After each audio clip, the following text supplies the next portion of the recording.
Hello everyone, welcome back. तो आज as it's 10th of October, तो आज वर्ल्ड मेंटल हेल्थ डे भी मनाया जाता है।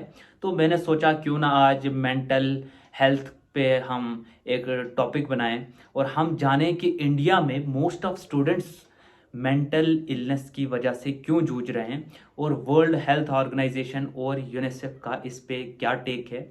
तो जो रिपोर्ट सामने आई है उनको समझेंगे। मेंटल इलनेस का इतना तेज़ी से ग्रोथ क्यों हो रहा है इंडिया में, स्पेशली स्टूडेंट्स में, उसको समझने की कोशिश करेंगे और थोड़ा बहुत हमारी तरफ से इनका जो राय देंगे कि किस तरीके से इन चीज़ों से बचा जाए।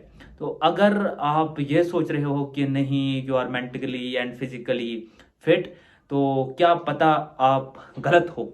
तो आपका समझना, इस वीडियो में जुड़े रहना बहुत ज़रूरी है। आपको इस वीडियो को समझना बहुत ज़रूरी है। अगर आपके घर में कोई भी छोटा बच्चा है, आपके छोटे भाई बहन, या अगर आप एज ए पेरेंट देख रहे हो तो आपके बच्चे हैं, तो हमारा ये समझना बहुत ज़रूरी है कि मेंटल इलनेस बच्चों में कैसे बढ़ रही है। वर्ल्ड हेल्थ ऑर्गेनाइजेशन का कहना है कि हर 4 बच्चों में से एक बच्चा मेंटल इलनेस से जूझ रहा है और सिर्फ 1% बच्चों को मेडिकल हेल्प मिल रही है, क्योंकि इस टॉपिक पे कोई बात नहीं करना चाहता। पेरेंट्स इसमें कोई क्या कहते हैं इसको, इंटरेस्ट दिखाते नहीं हैं और बच्चे में इतने हिम्मत है नहीं कि वो बता सके। हमने पीछे काफ़ी सारी ऐसी वीडियोस देखी होंगी जिसमें छोटे छोटे बच्चे जो हैं यूनिसेफ के चैनल पे आके बात करते हुए अपनी मेंटल इलनेस और अपने डिप्रेशन की स्टोरीज सुनाते हैं। आई मस्ट से कि बहुत ही ब्रेव बच्चे हैं वो। तो हमारा ये समझना बहुत ज़रूरी है कि ये मेंटल इलनेस के कारण क्या हैं। जो मैं रीजंस यूनिसेफ ने दिए हैं उनको समझेंगे। तो चलिए शुरू करते हैं। तो मेंटल इलनेस से हर 4 में से एक बच्चा जूझ रहा है, ऐसा कहना है वर्ल्ड हेल्थ ऑर्गेनाइजेशन का। तो चलिए समझते हैं कि मेंटल इलनेस किस टाइप की होती हैं। तो अगर आपने सुना होगा, इस इन टर्म से आप बखूबी वाकिफ होंगे। आपने डिप्रेशन सुना होगा, एंजाइटी सुना होगा, आपने एडीएचडी सुना होगा, आपने हेलुसिनेशन सुना होगा। तो ये सारी चीज़ें जो हैं वो मेंटल इलनेस से रिलेटेड हैं। तो चलिए समझते हैं कि यूनिसेफ ने जब एक स्टडी कंडक्ट कराई तो उन्होंने क्या पाया उसमें। तो यूनिसेफ ने एक स्टडी कंडक्ट की इंडिया के बच्चों पे, और उन्होंने ये डाटा एनालाइज किया, ये चीज़ें अपनी रिसर्च में हमें एज ए डाटा प्रोवाइड की कि मेन 3 रीज़न है इंडिया में बच्चों की मेंटल इलनेस के। तो सबसे पहली वजह जो उन्होंने कही वो है अनहेल्दी कंपटीशन। अब ये अनहेल्दी कंपटीशन क्या है, तो यहाँ आप सब रिलेट कर पाओगे इस चीज़ से, क्योंकि आप सबके साथ ये सब कहीं किसी न किसी स्टेज की लाइफ में अपनी किसी भी स्टेज पे हुआ होगा। तो चलिए समझते हैं कि अनहेल्दी कंपटीशन क्या है। अनहेल्दी कंपटीशन उस चीज़ को कहते हैं कि जब आपका कंपैरिजन किसी और के साथ किया जाता है, चाहे वो आपके द्वारा हो, आपके पेरेंट्स के द्वारा हो, या आपकी सोसाइटी के द्वारा हो।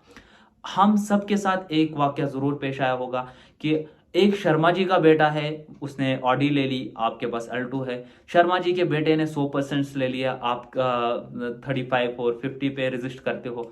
शर्मा जी के बेटे ने यूपीएससी टॉप किया, शर्मा जी के बेटे ने बांद्रा में नया बंगलो ले लिया। हमेशा आपके साथ ऐसा हुआ है, तो आप तभी इस चीज़ को रिलेट कर पा रहे होंगे। तो चलिए समझते हैं इसका एक सिंपल सोल्यूशन क्या है। तो सोल्यूशन पे आते हैं कि हमें एक बच्चे को एज ए ट्रॉफी ट्रीट नहीं करना चाहिए। एक बच्चे की सक्सेस आपकी रिप्रेजेंटेशन के लिए आप ये कहो कि मेरा बच्चा ये काम करता है, he is doing a high profile work, he or she is doing a great in society, they are contributing great. तो दूसरा नहीं कर पा रहा है, इसलिए अगर आप अपने बच्चे का कंपैरिजन किसी के साथ कर रहे हो तो आप बहुत गलत कर रहे हो। तो हमारा ये समझना बहुत ज़रूरी है कि क्यों, आखिर क्यों हम अपने बच्चे को या अपने छोटे भाई बहन को ये कह रहे हैं कि if that person is capable तो आप क्यों नहीं हो। हमारा यह समझना बहुत ज़रूरी है कि हम सबके लाइफ में एज ए इंडिविजुअल अलग गोल्स हैं, हमारा स्टार्टिंग पॉइंट अलग है, हमारा फिनिशिंग पॉइंट अलग है, हमारा टाइम ऑफ स्टार्ट जो है वो बहुत अलग है। सब लोग अलग अलग स्टेज पे, हम सबका स्ट्रगल अलग है, हम सबकी लाइफ में इश्यूज अलग हैं। तो ये ज़रूरी नहीं है कि अगर शर्मा जी का बेटा यूपीएससी क्रैक कर रहा है या शर्मा जी का बेटा कोई और चीज़ कर रहा है तो आपका बच्चा भी ऐसा कर पाए। तो अगर आप ऐसा एनफोर्स करते हैं अपने बच्चे पे, that means you are doing completely wrong, आपको ये नहीं करना चाहिए। दूसरी दूसरी दूसरा जो रीज़न है वो यूनिसेफ ने दिया है, that is social media anxiety. जब मैंने सोशल मीडिया एंजाइटी की बात की तो आप सबके माइंड में स्ट्राइक हो गया होगा कि हम किस चीज़ की बात करने वाले हैं। तो चलिए समझते हैं कि सोशल मीडिया एंजाइटी के पीछे की साइंस क्या है। तो हम सबके अंदर एक हार्मोन होता है जिसे हम डोपामिन कहते हैं। डोपामिन को हम फील गुड हार्मोन भी कहते हैं। तो फील गुड हार्मोन से आप समझ गए होंगे कि ये कुछ तो अच्छा प्रोवाइड कर रहा है हमें, इससे कुछ तो अच्छा फील हमें हो रहा है। तो एक स्टडी कंडक्ट कराई गई पॉल फिलिप्स के द्वारा। तो ये इस स्टडी में उन्होंने क्या किया, उन्होंने एक रैट का जो माइंड है वो एक इलेक्ट्रोड के साथ कनेक्ट कर दिया और सामने एक बटन रख दिया जिसको क्लिक करने से डोपामिन रिलीज होता था। तो जब इस कैट ने पहले इसको टच किया, उनको एक शॉक लगता था, बट डोपामिन रिलीज होने की वजह से एक अच्छी फीलिंग या एक अच्छी वाइब या अच्छा फील होता था रैट को। तो उन्होंने कंप्लीटली उसको स्टडी किया काफ़ी टाइम तक और उन्होंने ये समझा कि एक टाइम पे वो रैट जो है उस शॉक का बहुत ज़्यादा एडिक्टिव हो गया, उसने खाना पीना छोड़ के सिर्फ उस बटन को टच करते रहा। तो डोपामिन रिलीज की वजह से हम एडिक्टिव होते हैं काफ़ी सारी चीज़ों के। जब हम सोशल मीडिया अपना स्क्रॉल कर रहे होते हैं तो हमें पता ही नहीं चलता, 2 घंटे 3 घंटे 4 घंटे हमारा काफ़ी ज़्यादा टाइम वेस्ट होता है और हमारी मेंटल हेल्थ पे काफ़ी असर पड़ता है। अगर क्योंकि डोपामिन का बैलेंस होना अपनी हमारी बॉडी में बहुत ज़रूरी है और जब हम एक्सेसिव टाइम इस डोपामिन को रिलीज करते रहते हैं, हमें अच्छा तो फील होता है लेकिन हमारा जो साइकोलॉजिकल इम्बैलेंस होने लग जाता है, हम बहुत सारी चीज़ों के शिकार होते हैं। और इस केस में आपको मेडिकल हेल्प लेनी चाहिए क्योंकि मेडिकल हेल्प बहुत इंपॉर्टेंट है। अगर आप ऐसा सोचेंगे कि मैं साइकेट्रिस्ट के पास जा रहा हूँ तो कोई मुझे पागल कहेगा, ऐसा कहेगा, कुछ तो लोग कहेंगे, दुनिया का काम है कहना, इस चीज़ को याद रखिए। तो कोई कुछ नहीं कहेगा, आप बिल्कुल मेडिकल हेल्प ले सकते हो क्योंकि अगर आपकी कोई बोन फ्रैक्चर होती है तो आप हक से डॉक्टर के पास जाते हैं क्योंकि वो आपसे 2 बातें ज़्यादा जानता है। तो वो आपको मेडिकल हेल्प प्रोवाइड करते हैं। तो आपको समझना चाहिए कि अगर आप किसी भी मेंटल हेल्थ से जूझ रहे हैं तो आपको थेरेपी सेशन ज़रूर लेने चाहिए, बिकॉज इट्स यू जो सफ़र कर रहा है या आपका कोई बच्चा सफ़र कर रहा है तो आपको फुल्ली सपोर्ट करना चाहिए। अगर आपका बच्चा, भाई बहन, एनीवन जो भी सफ़र करता है, यू नीड टू सपोर्ट, तो आपने बहुत अच्छा सपोर्ट प्रोवाइड करना चाहिए। तीसरा रीज़न जो यूनिसेफ ने दिया है वो ये है कि man is a social animal. तो हमारा जो सोशल इंटरेक्शन है जो रिस्ट्रिक्ट हो गया था लॉकडाउन की वजह से, जो हमारा सोशल इंटरेक्शन जो है वो रिस्ट्रिक्ट हुआ, उसकी वजह से काफ़ी ज़्यादा बच्चे इंडिया में मेंटल इलनेस के शिकार हुए। क्योंकि बहुत सारी फैमिलीज़ में ऐसा होता है कि मदर या फादर के कन्फ्लिक्ट्स हैं या घर पे कोई टेंस माहौल होता है या टेंशन होती है, तो वो अपना जो फ्रेंडली एनवायरनमेंट है वो बाहर अपने कॉलेज में अपने टीचर्स के साथ ढूंढते हैं।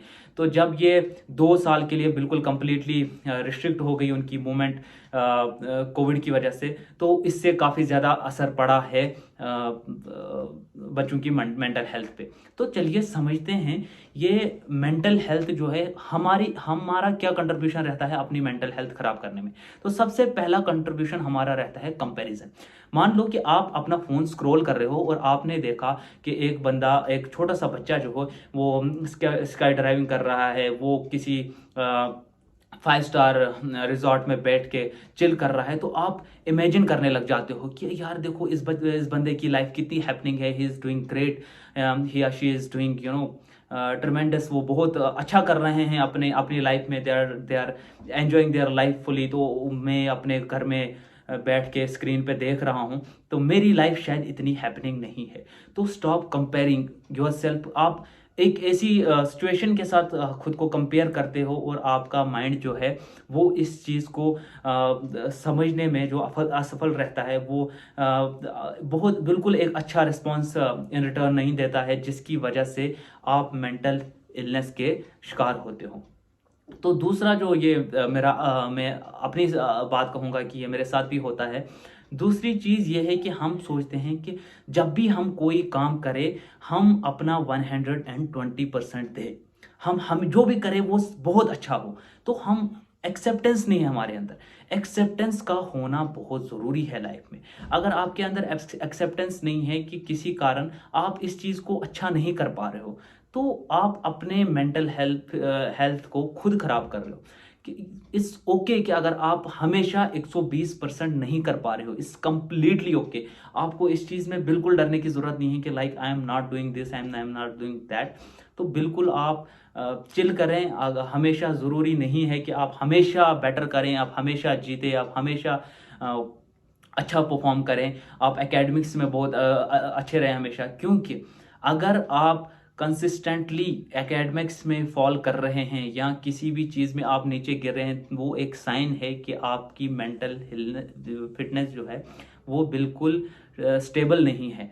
तो ये समझना बहुत ज़रूरी है। और साइकेट्रिस्ट का कहना है कि अगर आपको 2 से 3 हफ्ते तक कंटिन्यूसली नींद ना आए तो आपका मेडिकल हेल्प लेना काफ़ी ज़रूरी है। इस चीज़ को इग्नोर नहीं किया जा सकता। और एक चीज़ है वो है प्रॉपर स्लीप। हम में से काफ़ी ज़्यादा बंदे जो हैं, हम मोस्टली बंदे ऐसे हैं जो प्रॉपर स्लीप नहीं लेते। तो हमारा प्रॉपर स्लीप लेना बहुत ज़रूरी है, क्योंकि इसकी वजह से हमारा जो है नर्वस सिस्टम जो है, हमारा जो माइंड है वो बहुत ज़्यादा डिस्टर्ब रहता है, इसको रेस्ट नहीं मिल पाता, जिसकी वजह से हमारा जो है मेंटल हेल्थ पे काफ़ी ज़्यादा असर पड़ता है।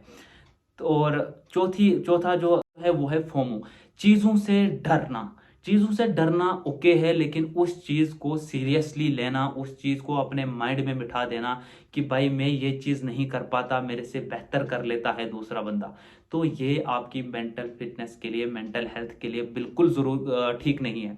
तो आपको समझना चाहिए कि ये जो फोमो है, ये फोमो एक मेरी है कि आप अपना कोई फ्रेंड ढूंढिए, उसके साथ अपने मेंटल इलनेस को शेयर कीजिए। अगर आप साइकेट्रिस्ट को कंसल्ट नहीं कर पा रहे हैं, या अगर आपकी फैमिली में आपका कोई क्लोज है, आपकी सिस्टर है, आपकी ब्रदर है, तो आपको ज़रूरी उनके साथ शेयर करना चाहिए कि what are you feeling, what are you suffering from. तो आपको ये चीज़ें ज़रूर डिस्कस करनी चाहिए। तो it's okay to be 50% rather to push yourself and force yourself to perform 120%. It's okay to be 50%. It's okay to be average. It's okay to not perform well every time. It's okay to fail. Fine, sometimes you are up, sometimes you are down, and for some reasons we have seem to have forgotten that it's okay, it's okay, it's okay. Thank you.